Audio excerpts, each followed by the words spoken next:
Tokyo Olympic में दिए जाने वाले gold, silver and bronze medals भी कुछ खास तरीके से बनाए गए हैं। कैसे, मैं आपको बताता हूं। एक्चुअली इसके लिए 2017 से ही एक कैंपेन चलाया गया, जिसमें वहां के लोगों को यह रिक्वेस्ट की गई कि अगर आपके पास पुराने इलेक्ट्रॉनिक गैजेट्स जैसे कि लैपटॉप, स्मार्टफोन्स हैं तो आप उन्हें डोनेट कर दीजिए। लोगों ने इसमें बढ़ चढ़ के हिस्सा लिया, जिससे 78,000 टन यानी कि लगभग 63 लाख से भी ज्यादा लैपटॉप्स एंड स्मार्टफोन्स इकट्ठे किए गए। फिर उसमें से मेटल्स को निकाला गया और उन्हें रिसाइकिल किया गया और उसके बाद इन मेडल्स को बनाया गया।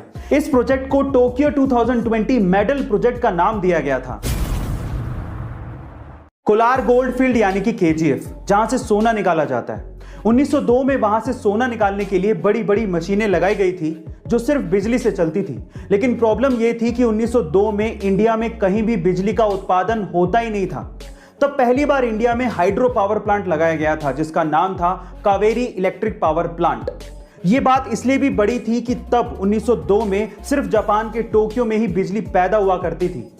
गाइस, केजीएफ को सप्लाई करने के लिए जो पावर प्लांट लगाया गया था, उससे बिजली इतनी ज्यादा पैदा हुई कि आसपास के शहरों में भी बिजली सप्लाई की गई। तब बेंगलोर इंडिया का पहला ऐसा सिटी बना जहां पर बिजली पहुंची थी। 21वीं सदी का इंसान तरक्की तो बहुत कर रहा है, लेकिन उसकी मोरल वैल्यूज घटते जा रही हैं। मान लीजिए कि अगर ऐसे ही किसी का सामान कहीं पे छूट जाए या फिर किसी दुकान पर दुकानदार का ध्यान थोड़ा सा भी भटक जाए ना, तो लोगों का ईमान डोल जाता है और बहुत से केसेस में तो चोरियां भी हो जाती हैं। लेकिन मिजोरम में ऐसा नहीं है। मिजोरम में आपको बहुत सी ऐसी दुकानें मिल जाएंगी जहां पर दुकानदार होते ही नहीं है। वहां पर सामान जरूर होता है और उन पे प्राइसेस लिखे होते हैं, और अगर आपको वो सामान चाहिए तो आप सामान लीजिए और उसके बदले में जो पैसे हैं वो पास में रखे मनी बॉक्स में डाल दीजिए। इस संस्कृति को नगालो डावर संस्कृति कहते हैं और ये ट्रस्ट के प्रिंसिपल पर काम करती है। हमने बहुत बार दुनिया की सबसे महंगी कार के बारे में बात की है, उस पर वीडियो भी बनाई है, लेकिन आज हम इस वीडियो में दुनिया की सबसे महंगी बाइक के बारे में बात करेंगे। अगर मैं आपसे सवाल पूछूं कि दुनिया की सबसे महंगी बाइक का नाम क्या है और वो कितने रुपए की है, तो आप लोग क्या कहेंगे? चलिए मैं आपको बताता हूं। दुनिया की सबसे महंगी बाइक का नाम है Neyman Marcus limited edition fighter, जिसकी कीमत $11 मिलियन है, यानी कि लगभग 80 करोड़ रुपए की बाइक है। Oh my God guys, 80 crore रुपए की बाइक। मैं सोचता हूं कितनी महंगी बाइक आखिर खरीदता कौन होगा, लेकिन बाइक लवर्स के लिए बहुत क्रेजी बाइक है। मंदिर में चढ़ाए गए फूल अगले दिन कचरे में फेंक दिए जाते हैं, लेकिन किसी के लिए वो कचरा है तो किसी के लिए बिजनेस का आइडिया। जी हां गाइस, आप ठीक सुन रहे हैं। कानपुर के अंकित अग्रवाल ने ऐसे ही कचरे के फूलों से अपने बिजनेस का आइडिया निकाल लिया। उनके स्टार्टअप का नाम है फूल। अब ये करते क्या है, उनके आइडिया को ध्यान से सुनिएगा।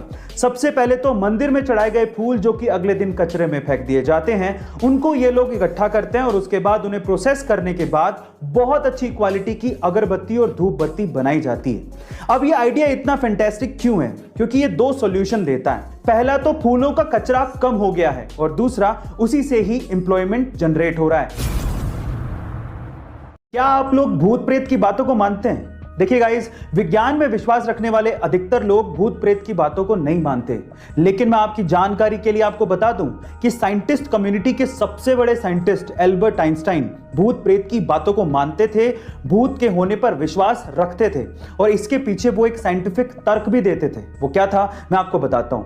देखिए, एल्बर्ट आइंस्टाइन का ये कहना था कि भूत प्रेत हो सकते हैं क्योंकि ब्रह्मांड में एनर्जी कांस्टेंट है और उसे कभी नष्ट नहीं किया जा सकता। इसका मतलब जब इंसान मरता है तो उसकी एनर्जी कभी नहीं मरती, तो इससे भूतों का निर्माण हो सकता है।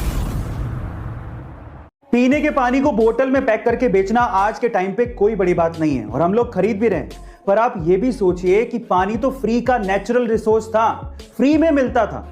अब इस फ्री की चीज को भी जिसने बेचने की सोची, वो बंदा बहुत दिमाग वाला होगा ना, पर सवाल ये उठता है कि वो बंदा था कौन? चलिए मैं आपको बताता हूं। 1965 में इटली के रहने वाले फेलिस बिस्लेरी को सबसे पहले आइडिया आया था और तब उन्होंने बिस्लेरी को शुरू किया था। लेकिन इंडिया में इस चीज को एग्जीक्यूट करने वाला कौन था पता है? इंडिया में इस चीज को एग्जीक्यूट किया था पार्ले के फाउंडर रमेश चौहान ने, जिन्होंने बिस्लेरी को 4 लाख रुपयों में तब खरीदा था। और आज के टाइम पे पार्ले बिस्लेरी का ईयरली टर्नओवर $200 मिलियन से भी ज्यादा है। गाइस, आइडिया इज एवरीथिंग, जो आपकी किस्मत बदल सकता है। तो आइडिया सोचो। ऐसे अमेजिंग वीडियोस के लिए शेयर, सब्सक्राइब एंड लाइक। मिलता है अगली वीडियो में।